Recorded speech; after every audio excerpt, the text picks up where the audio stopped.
Okay.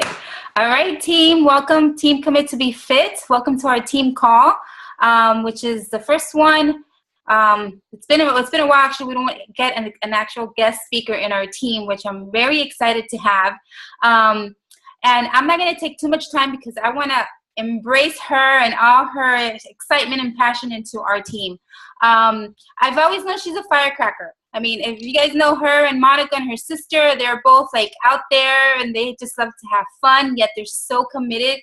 And I know in the past I've met Veronica through some more like gatherings where we've gone to dinner with corporate and I've seen her around, yet there was a time, now all of a sudden I'm seeing her pop around everywhere. And when we see people pop around everywhere, that means they're on fire.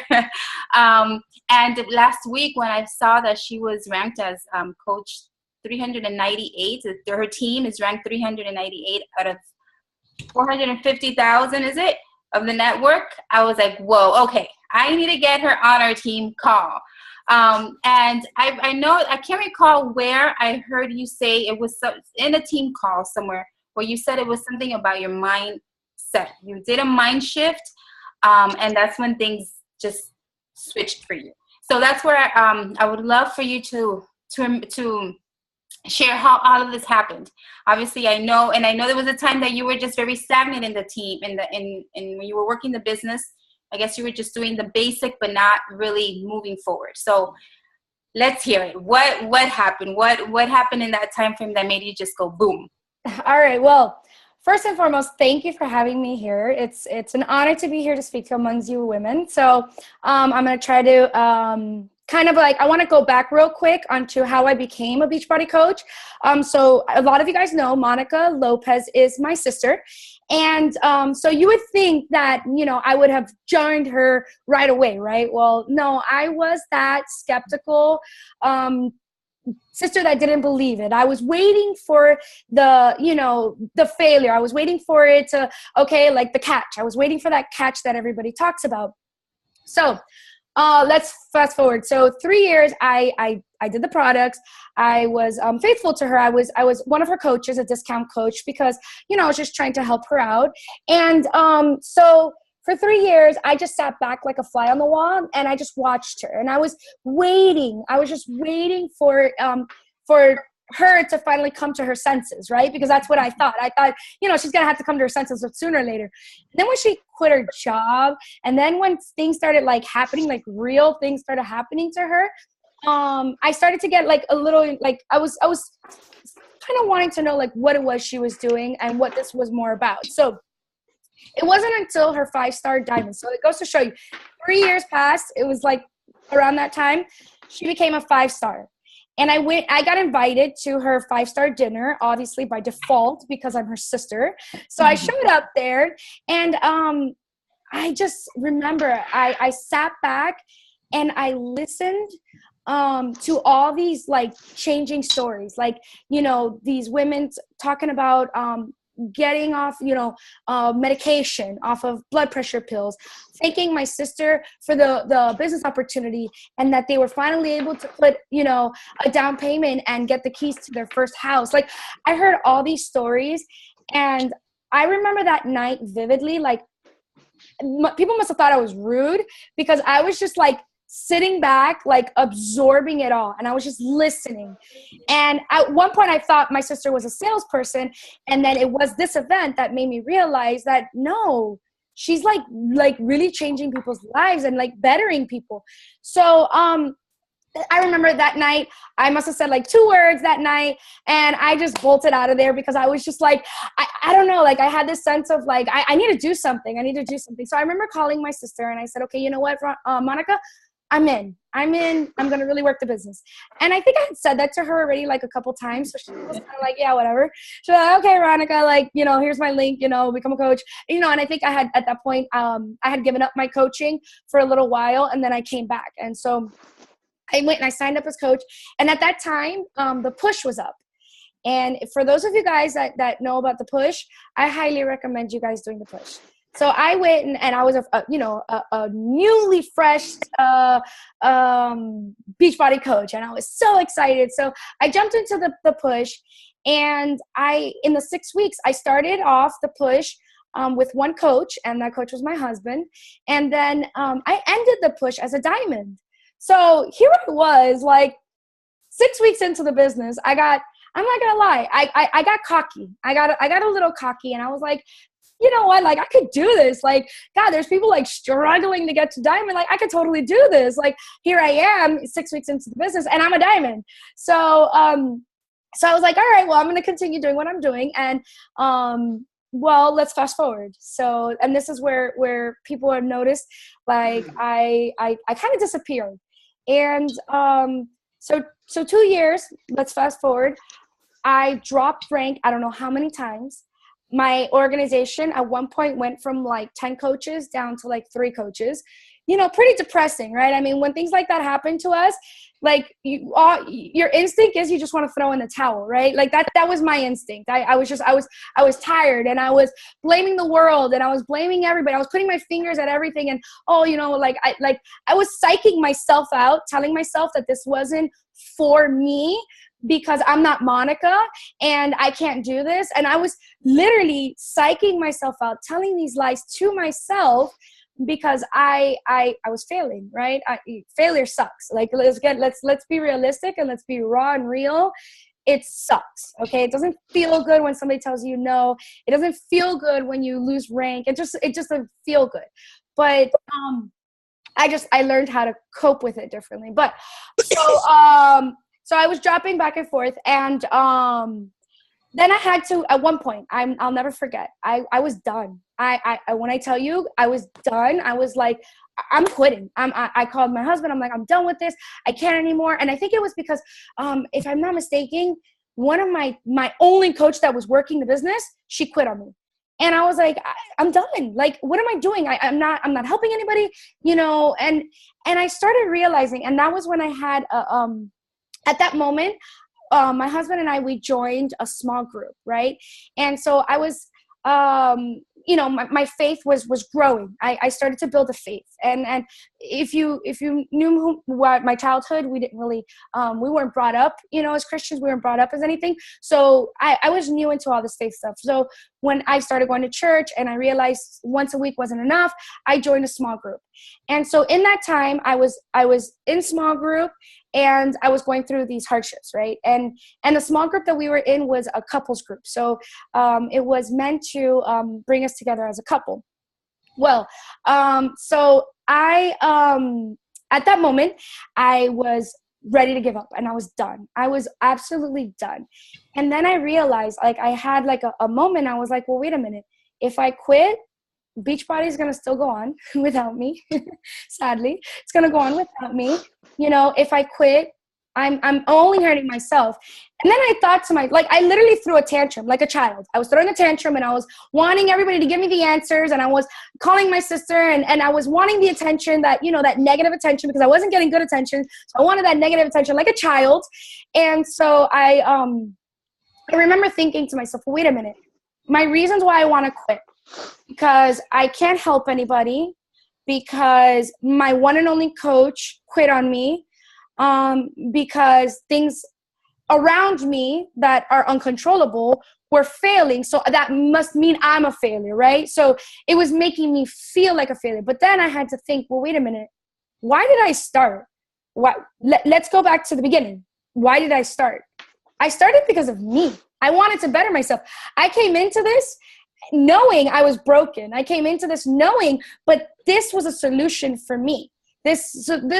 My health, my fitness was my solution, right? That's the reason why I started. So why was I going to give up on me because I couldn't get other people around me to understand how I felt when I was on my high of this business, right? So that was the first thing first. So I jumped in. That's when I decided, okay, you know what? I'm gonna really give this a go. And it was actually, and I connect this with my small group, because at the time that all this was going on, we were learning about marriage. And we were actually in small group learning about the ups and downs of marriage, and how at one moment we love our spouse, and the other moment we feel like they're sucking us dry. Well, I kind of felt like that about Beachbody. At one moment I love it, and then at one moment I feel like it's sucking me dry, right? Like we have these ups and we are broken people. We're just broken, and it's just who we are. So I was having all these highs and lows, and I wasn't able to cope with my lows, and it would take a while for me to come back up, right? And so in our marriage, you know, we always had, I remember watching the sermon in our couples group, and, you know, the pastor was saying that in your marriage, if you are committed, you know, if you said I do in your marriage, then you need to get divorce off the table. Because if you have divorce there dangling, you always have the devil there waiting to pry on you, right? Like he's just waiting for you to say the divorce so he can, you know, get on you, right? And I kind of felt like the way with Beachbody. I had a backup. I was like, okay, well, if this doesn't work out, like I'm gonna, you know, go do other things. You know, I was already setting myself up, and I dangled the quitting in front of me. I just, like, you know, you have divorce on the table, you know, dangling there. I had quitting on the table. So I kind of like used one with the other. Like I was learning things about my marriage, but I was also learning things, because when we say yes to coaching, it's almost like we're married to Beachbody. We're doing a commitment. You know, it's decide, commit, succeed, right? So in a marriage too, you decide, now it's the commitment part. And that commitment part is not so fun sometimes. So I remember in the small group, when he said that, I was like, that's it. That's what I have to do. I have to make quitting non-negotiable. Like not non-negotiable, make quitting not an option. It wasn't an option anymore. Just like divorce in my marriage is not an option. So now, you know, like when you're fighting for things, like it's just different. You're when you fight with your spouse, you're not worried about quit. You know, we're gonna get a divorce. So when I was getting rejected, I wasn't worried that I wasn't gonna quit. Like it was me. So I kind of applied that into this. So I remember in all this craziness going on, I remember that was around November. I told myself, okay, that's it. Divorce is off the table. Quitting is off the table. That was November. And in November, I was an emerald. I dropped, like, for the 100th time, I dropped to an emerald. And I remember Christina saying that she had this prestigious group, and I was already in her 2%ers group. I had gotten into her 2%ers group, and I was like, yes, I'm gonna get the final, like the I don't know, the aha moment. I'm gonna get the big secret, because in my mind I still feel like there was a secret, right? And so she had said she was doing this other group, and I really wanted to be in it. So I pushed and pushed and pushed, and I worked, and I made it to Diamond for that in December, right? So I made Diamond, and then my switch. Here's where I kind of had a switch. I remember watching Ivy. I don't know if you guys know Ivy Morales. I remember watching one of her trainings, and you know, at this moment, my faith was growing. Like it was. I don't know how to explain it. Like it was to the point that I couldn't even hide it. I couldn't hide my faith. My faith was growing so much. But I made sure to keep one away from the other, because I didn't want people to go, oh, look at her using God to sell her products, you know? That's the way I felt. But I felt like I couldn't be genuinely me in Beachbody, because I wanted to be careful not to, you know, praise him.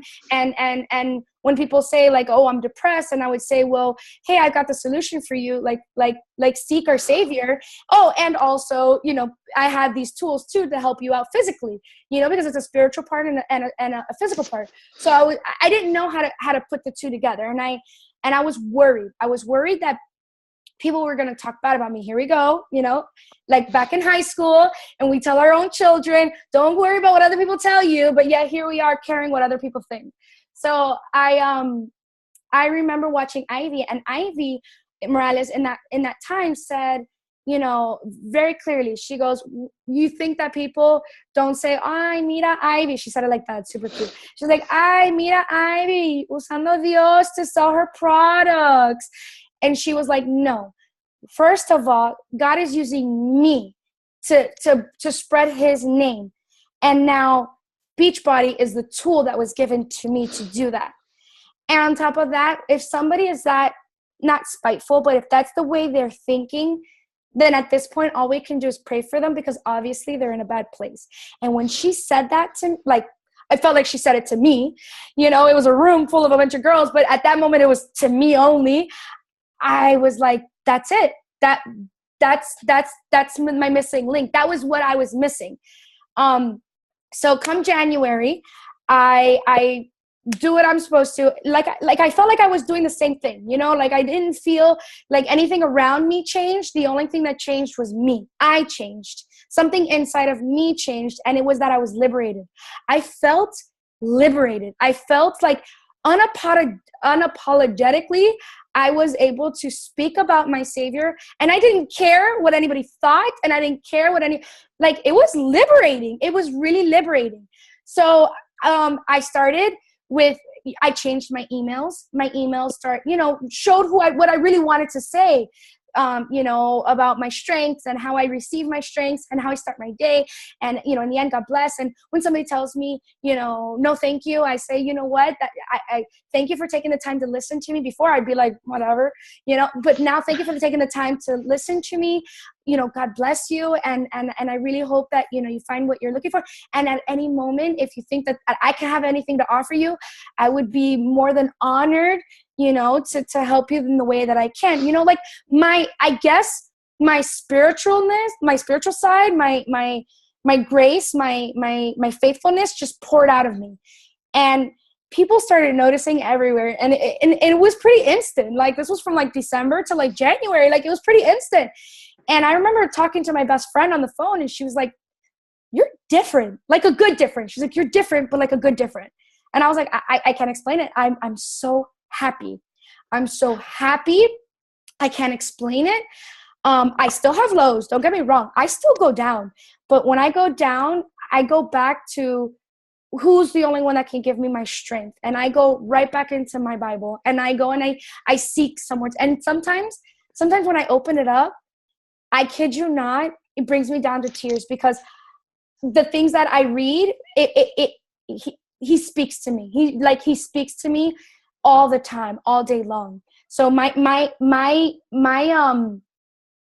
faith, my passion, my everything just flows out of me. And I think that's where my switch is. So when my sister, said the other day, and that was like the first time that I saw her acknowledge it. And I was ecstatic. She said, the one thing that I noticed that my sister has made is a switch in her faith, and she believes in herself, and she believes and I believe that through him that all things are possible. And when I started really truly, one thing is to say it, but one thing is to really live it and truly believe it.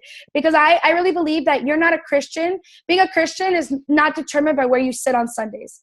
That's not being a Christian, and that's okay. And there's a walk for everybody, and everybody's walk is different, and everybody's faith is different, and the way that I speak to my God is different the way you do, and everybody's different, and I think that it's just important to come down to the realization and to know that he's faithful, and he's here, and he's with you, and he brought you to Beachbody. Beachbody did not stumble across you by accident, okay? Beachbody did not stumble in front of you for no reason. Okay, so it's here for a reason. You're here for a reason. You guys, each and every one of you guys are here for a reason. Right now, you may not know why. I didn't know why. It took me 2 years to figure out why, but now I know why. I know crystal clear why I am here, why Beachbody was placed in front of me. So, come January, and I just want to share this.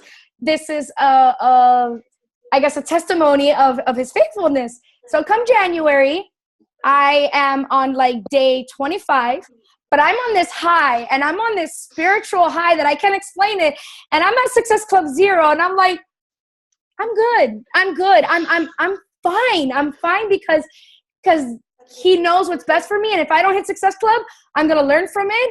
And I know that there's a reason behind it. There's a reason why I didn't hit Success Club. And I was I guess the difference is I was at peace. I wasn't at the end of the month scrambling, because I knew all month I did what I was supposed to, what I felt like I was supposed to be doing. I knew I was being faithful, and I did my part, and I reached out every day, and I did this every day, and I followed the 4 vital behaviors every day, and I incorporated, and I praised him, and I thanked him, every day for the things that I didn't have. I thanked him because I knew I was a walking, he was working on me, and I knew that, and I just knew it. So come like day, I don't even know, it was like day 25 in January, and I was still at like Success Club 0, and all of a sudden, like out of nowhere, I got a swarm of people just come and tell me they're ready and this, and I even have people that I don't even know, like, God, your faith, your love. Most of the people that joined me, it was because of my faith, and I was like, oh my goodness, like I couldn't believe it. I ended the month at like 6 days before it ended. I ended a month at like Success Club 17, and I ended with 6 new coaches that month, January. Now, some people can call that coincidence, but I don't call that coincidence. I know that that was my Lord. And then come February, I hit Success Club pretty early. I'm not going to lie. By like February 10th, I was already at like Success Club 10 or 12. I don't even know. I had 2 new coaches. I think between January and February, if I counted correctly, I signed up 9 new coaches. And my organization just like blew up, and so come February, I hit Success Club, and I just in my team, I made a team. I unapologetically got on there, and I spewed out what spoke to me, and I was reaching out to my coaches, and I had some coaches that at the time didn't want a business build, and all of a sudden they did. They were interested, and I don't know how it happened. I can't explain it to you. Again, some people may call it coincidence, but I don't. But I ended the month with 4 of my coaches hitting Success Club. Not only did I hit Success Club, but 4 of my coaches hitting Success Club. Coaches that I just met in January, they're hitting Success Club in February. You may want to call it coincidence, but I know it wasn't coincidence. So I see we have 10 minutes left, and there's something else I wanted to talk to you guys about. So, wherever you are, wherever journey you are, whatever walk you're on, whatever speaks to you, I don't, it's not something I'm not imposing. I don't want to post. I just want to express what changed me, what moved me. And that's it. And that's what changed me. My unfaithful, love and I can't explain it. What's the word? I'm at peace, and I know that he's walking by my side, and I know he's giving me the strength, and everything is happening, and everything is a learning lesson for me. So I'm faithful to him, and I know me being faithful to him, he'll be faithful to me. So I started to get out of my comfort zone. So talk about comfort zone. I got out of my box completely. I got out of my box 100%. Like, I never ever thought I would be going on Facebook and you want to call it preaching. I went on Facebook and I talked about it. And so I kind of want to tell you guys this story because, I don't want to, and when you guys want to go out there and you guys are worried about, somebody mocking you, or you're worried about failure, or you're worried, just remember this story. I'm going to tell you guys a story, and I want you guys to just remember every time you want to step outside the box, remember my story.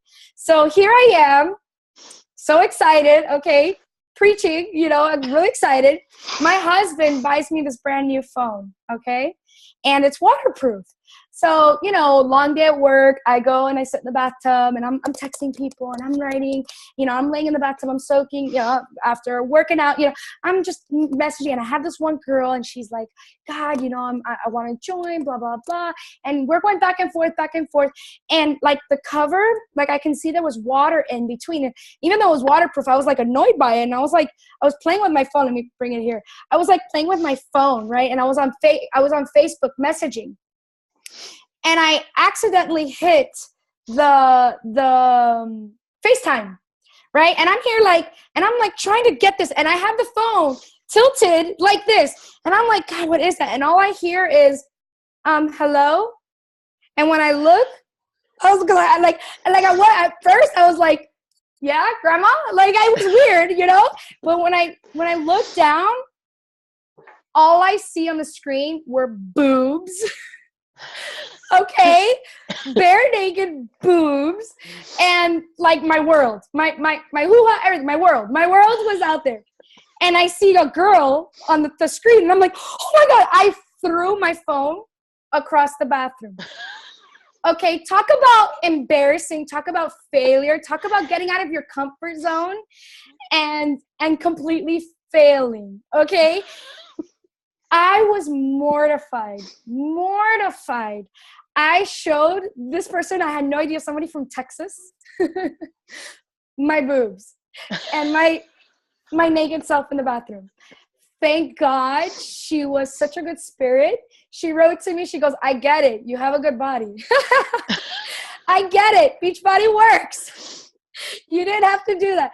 But I want you guys to remember that story. Remember my embarrassment, my failure, my attempt to get outside the box, and how I, obviously it's a funny story, and it's one that I don't care to share. I don't mind. But I mean, talk about wanting to dig a hole and like crawl in it and just die. Like that's how I felt. And so when you guys step outside the box, you're going to have something you've never had. You have to do things you've never done, and find why you're here. Find it. And if you don't figure it out in a month, that's okay. It took me 2 years to figure it out, and figure it out. But just remember why you're here. Get divorce off the table. Don't worry about failing. It's okay. It's going to happen. We're broken people. God knows that. We know we're broken people. So embrace that, and just remember that you can't do that. I finally figured it out. I can't do this alone. I couldn't do this alone. And that was the problem. I wanted to control everything, and I wanted to be the controller, and I wanted to be the one in charge.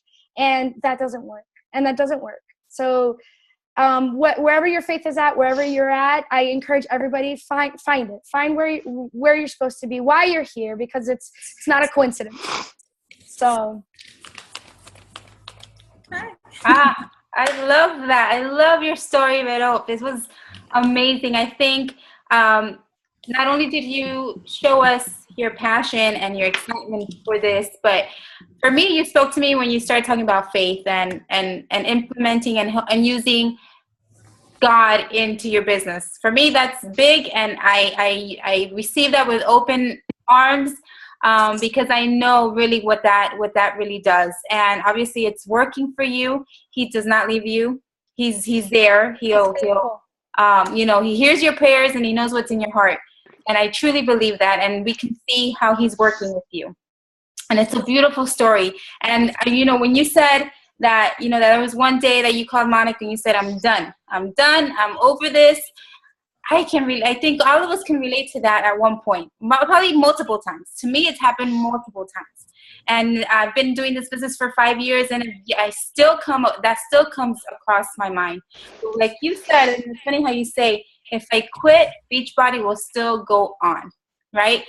Where do we stand? Like, I know for me, it's like, what if? If I quit, it's to think, what if? What if I would have just waited, or I would just hold on to 4 more months, or whatever it might be. I know for me, it's those thoughts go through my mind, but it's just a thought.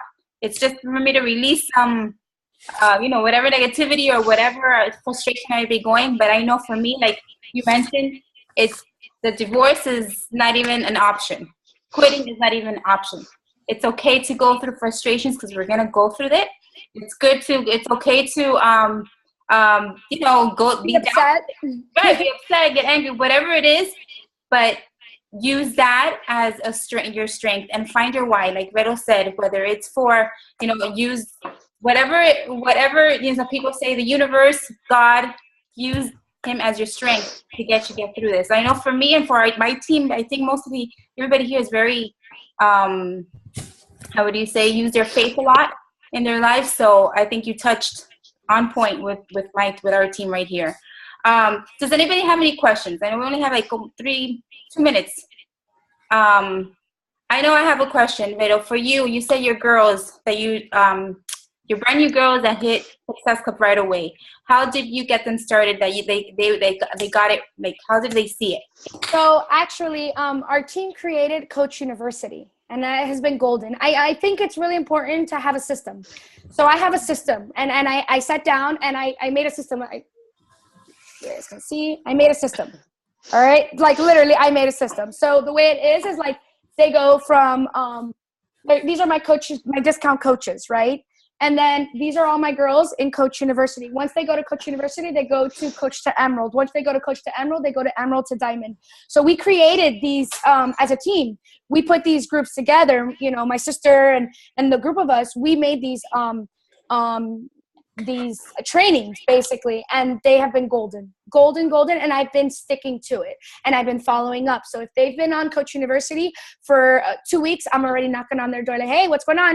Did you finish Coach University? Did you finish Coach University? So I've been just being consistent, but at the same time, I don't stop recruiting. I don't stop reaching out to other people, because at one point I had all my hopes and dreams on one person, and when she quit, look at what happened to me, and I can't let that happen. I will not let that happen again, because I'm not going to base my faith and my success on one person, on a person. My success is based on him.